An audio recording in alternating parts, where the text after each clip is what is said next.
Hello and welcome to this video. We're going to get to these images at the end, but before that, I want to get straight into the repeat sentence and tell you what you need to do to succeed in this part of the exam. Now, the repeat sentence is a really important part because it contributes more than 25% of your speaking score, but not only that, it also contributes to 25% of your listening score. So it's super important for us to do really well in this question type, and there's just a few things that you need to keep in mind, which I'm about to share with you.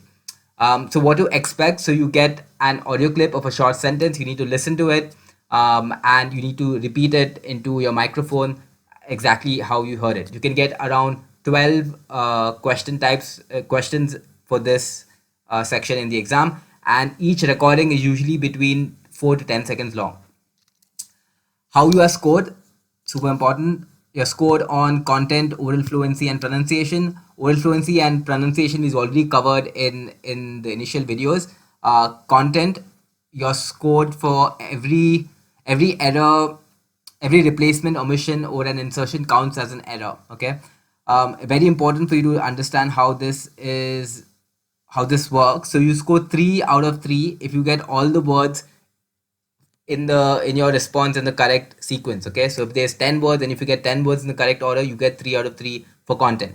You get 2 out of 3 if you get at least 50% of the words in the correct sequence. So if there are 10 words and if you get 6 words in the correct sequence, which is more than 50%, you get 2 out of 3 for content.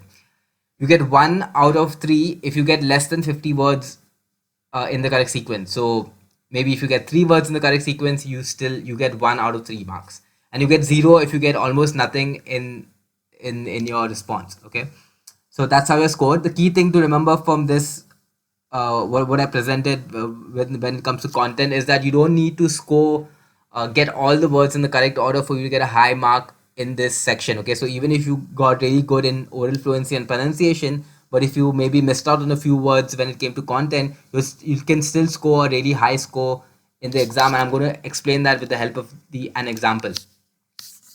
And I'm going to tell you again why fluency matters so much, and I've been stressing on it earlier as well. So let's take this particular sentence as an example. I'm going to get a 79 plus score in the PTE academic quickly and easily. Okay, 15 words, and let's look at how you are scored in the exam based on different answers that you give, so that you know what to aim for when you're taking your attempt as well.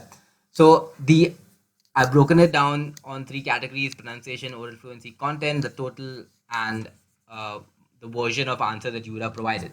So ideally, you want to repeat everything that was said as fluently as possible, right? So I'm going to get a 79 plus score in the PT academic quickly and easily.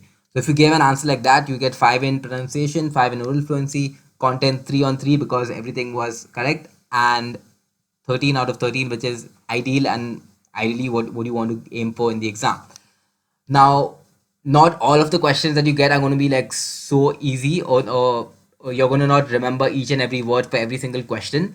So the next best thing to do is to say whatever you heard as quickly as you can without any pauses and hesitations. Okay, so let's say instead of the whole sentence, I just say I'm going to get a 79 plus score quickly and easily. Okay, and I completely forget about the PT academic. Now, even in that instance where I missed out on 2 or 3 words, I'm still getting 5 out of 5 for pronunciation, 5 out of 5 for oral fluency because I did not have any pauses, and I'm getting 2 out of 3 for content, even though I missed out on a few words. But overall, if I look at the grand scheme of things, I'm still getting 12 out of 13, which is still a really good score. Okay, so by missing out on a few words, I'm not losing out on much. Another example of that would be 79 plus score in the PT academic quickly and easily. So say I listened to the sentence, but I only picked up the last piece. I did not pick up the earlier part. So even if I just said the last part, I'm still going to get 12 out of 13, which is still a really good score. Now, moving to the final example, which is what you definitely want to avoid, is an answer where you have lots of breaks and hesitations as you're speaking. So, for example, I am going to get a 79 plus score in the PT academic quickly and easily. So, in that particular answer that I gave, even though I would get 3 out of 3 for content because I said all of the words correctly, I would get 1 out of 5 for oral fluency because I had lots of breaks, lots of hesitation, lots of ums and ahs, maybe 2 out of 5 for pronunciation. So total my score would be 6, which is very bad compared to 12. So you can see in this last instance, even though I had 100% of the words correctly, words correct, because I suffered on oral fluency, my overall score still went down. So ideally, number one is what you want to aim for in the exam. But if not, if you miss out on a few words, don't worry about it. It's not a big thing. So it's more important to speak what you have understood as fluently as you can. Okay, so you do not need to remember it word by word. Just whatever you understood, try to repeat that as fluently as you can. So you will score better if you speak with 60% accuracy and are fluent than if you speak with 100% accuracy and have breaks in between. The key message is not to worry if you miss out on a few words. Just speak as confidently as you can without any breaks. That's the most important thing. Okay, I've covered this already. Focus on understanding the sentence instead of remembering it word by word. And research has also shown that after 4 or 5 words, you no longer use your working memory but rely on recalling phrases and by recollecting grammatical structures you heard. Now, many people have this misconception that for you to do well in repeat sentence, it's got to do with you memorizing what you've listened to, but that's not the case. It's largely down to your listening skills. So if you have good listening skills, if you're used to listening to English, a wide variety of English on an ongoing basis, you will find this part of the exam really easy. Okay, so if you're struggling with repeat sentences, it's not to do with your memory, it's just got to do with the amount of English that you're listening to. Okay, so you want to maybe work on improving your listening skills. If you're really struggling with this, it's not to do with your memory, because after a certain point, your brain relies on remembering phrases instead of just individual words. Okay, so if you've heard those phrases before when you're listening to English, you'll find it easy. If not, you're going to struggle. A final tip here is, if you didn't catch a part of a word, do not mumble. Speak out what you understood. So, for example, if I heard something like today evening I'll be going to play football, but I didn't catch the football word, I don't want to say something like today evening I am going to play foot or something like that. You just want to say whatever you understood. You don't want to mumble any word. Hope you got that point. Moving on.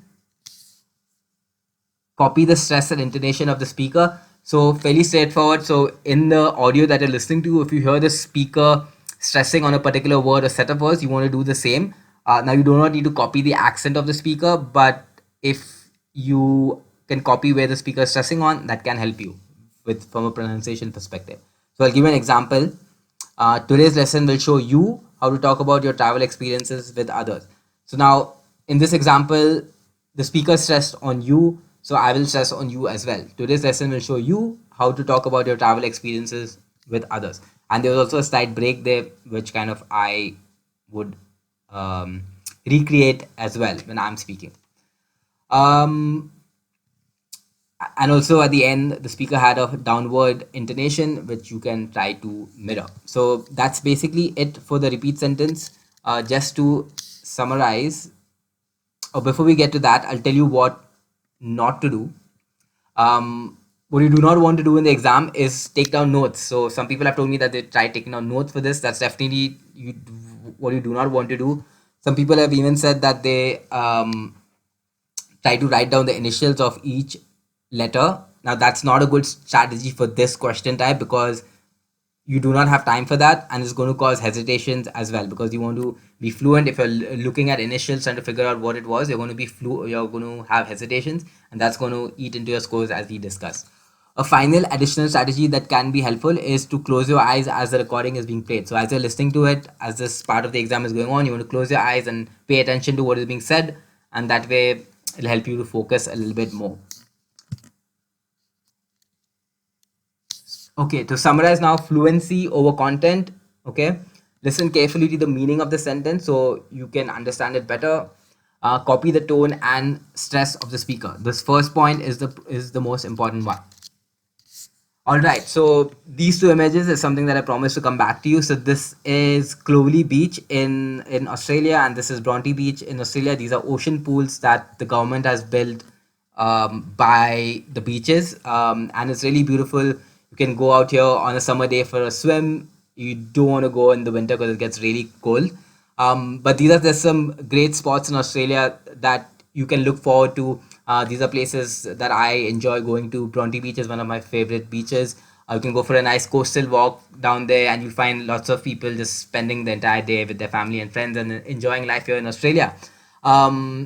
So the reason I'm sharing this is because always keep in mind why you are working for this exam. I know that you'd rather be doing something else than doing this course and focusing on your preparation. So always keep in mind why you're doing this, and that way it helps the process be much more easier as long as you have that why at the end.